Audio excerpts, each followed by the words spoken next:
Welcome back mga katambalan, mga hot topic and issue pag-usapan natin. Update po tayo kay Barbie Fortesa at kay Jameson Blake.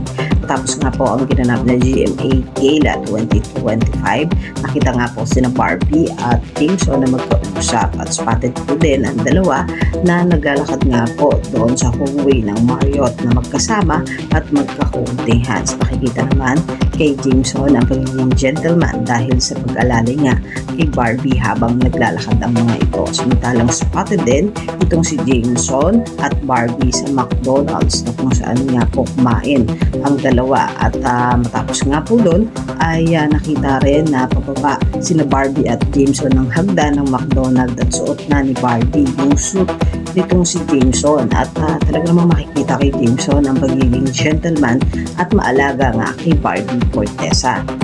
Samantalang sa post naman ni Barbie sa kanyang social media account ay ipinakita nga nitong si Barbie ang ginawa nilang preparation sa ginanap na GMA Gala kasama nga ni Barbie ang kanyang team.